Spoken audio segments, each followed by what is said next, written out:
morning. It is August the 18th.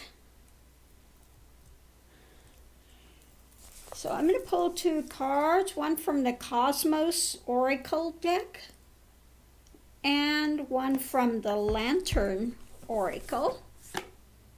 So let's see what our topics are today. And I think I'll put them both on the same video rather than divide them up. Yep.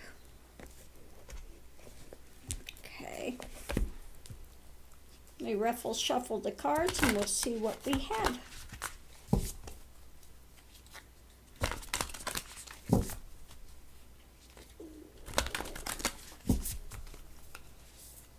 Okay, so the first one out is Spirit Self.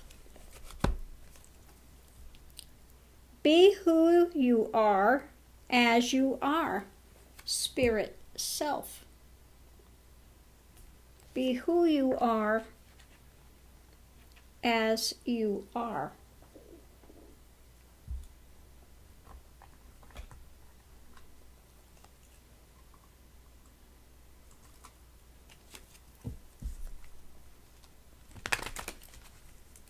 Let's see what we have with that. Be who you are as you are. In the center of it, we have drifting.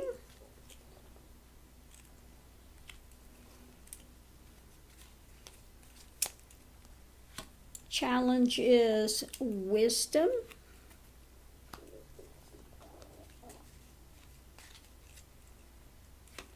And magician.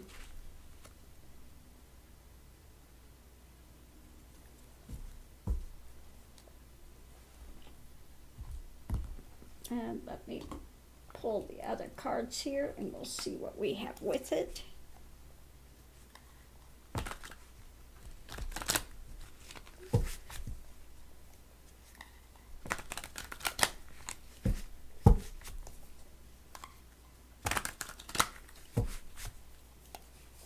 Okay, so drifting, fairy tales.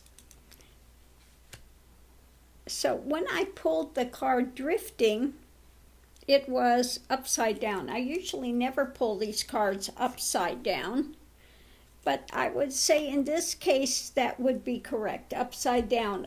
To overcome drifting and fairy tales,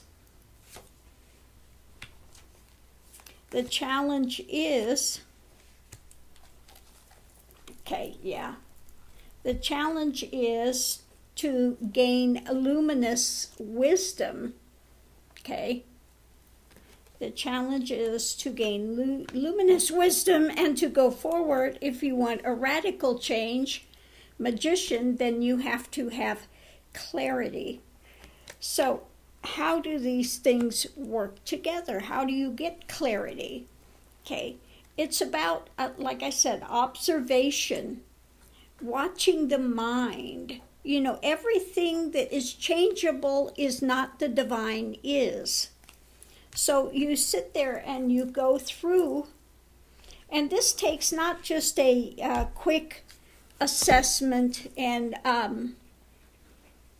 how do I want to say it? Not this takes something going very deep. It's not going to happen by saying just flippantly, okay, this is changeable, so throw that out, throw this out, throw that. No, you have to actually look really deeply and see and have that knot cut, okay?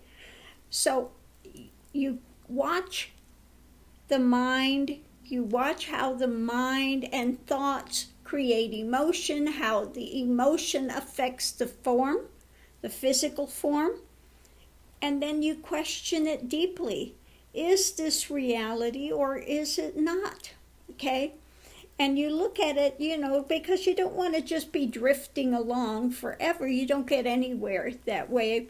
You just keep inventing fairy tales if you are drifting along and not really observing and looking more deeply. Okay? So this practice, it's called neti neti, not this, not this, not this. You just keep going. You know, you look and you see the emotions and you watch how they work, you know, and you see that they are changeable. So it can't be the divine is, okay? You see how it affects the physical form, so that can't be the divine is. And you gain wisdom the further one goes, the more that one recognizes what's taking place and what's not. Okay? You want to be your the authentic self. And that happens when one gets beyond the illusions and the delusions. You know, no thought has its own ability for reality. It takes on a feeling of reality because we keep feeding it with energy.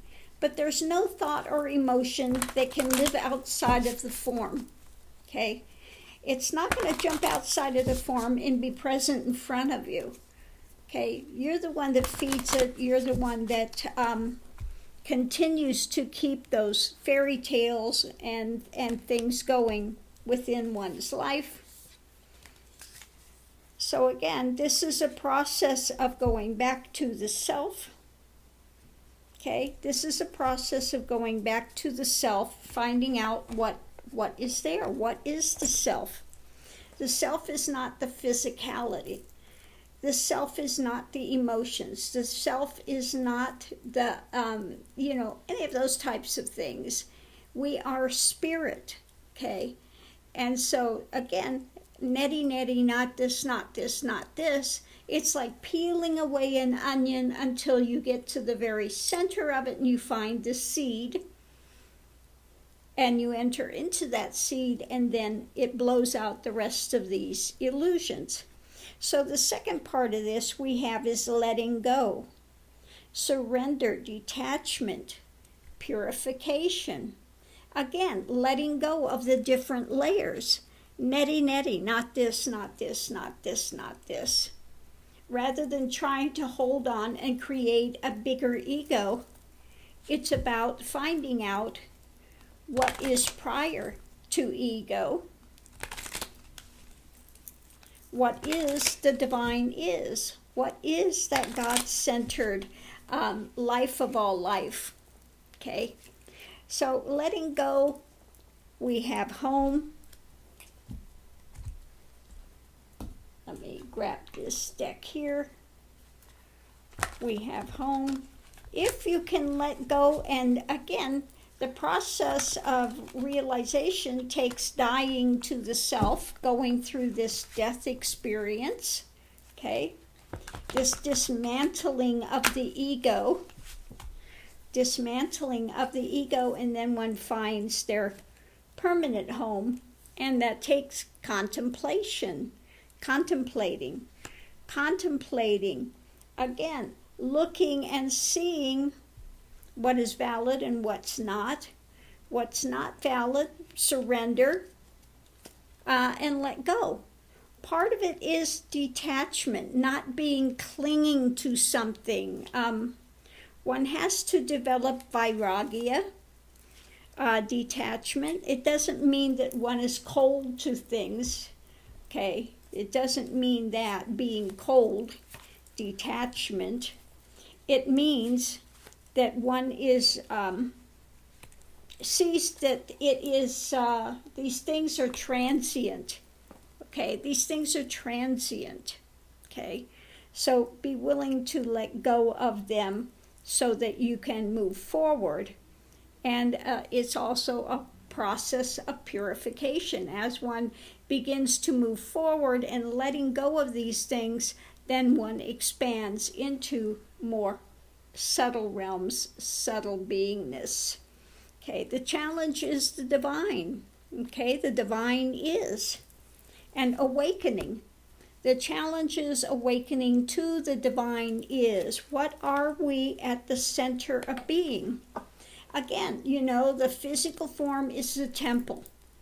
You go into the heart center, okay? which is not a physical area, it is a spiritual area. You stay within the heart center. All of this is done with love, okay? Going forward, you have the storm that one has to face, and you have to be strong and know that you can pass through this storm. Everyone goes through the dark night of the soul.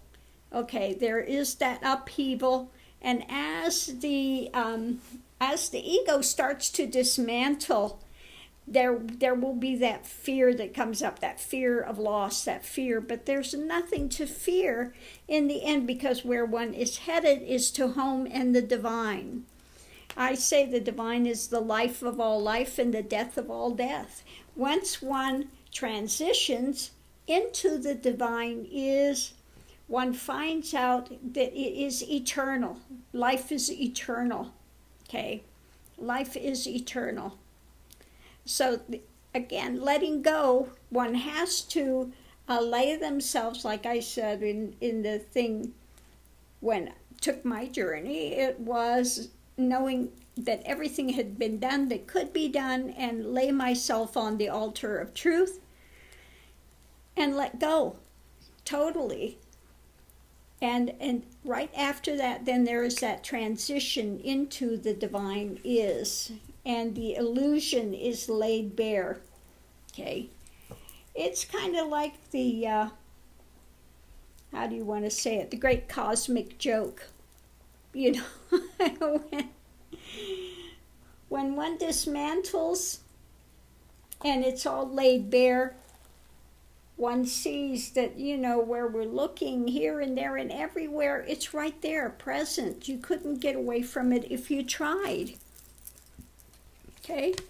The divine is always present. And the difficulty is that one just covers it over.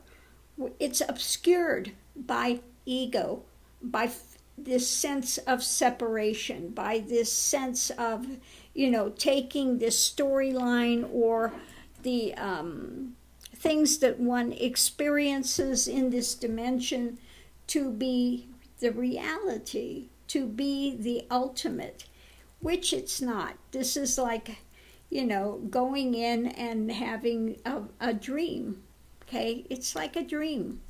And one wakes up from the dream, and when one wakes up from the dream, then one can enjoy it for what it is without having this layering over of these experiences that we take to be caustic, or we take to be something other than they are, which is simply a transient experience that we can learn from.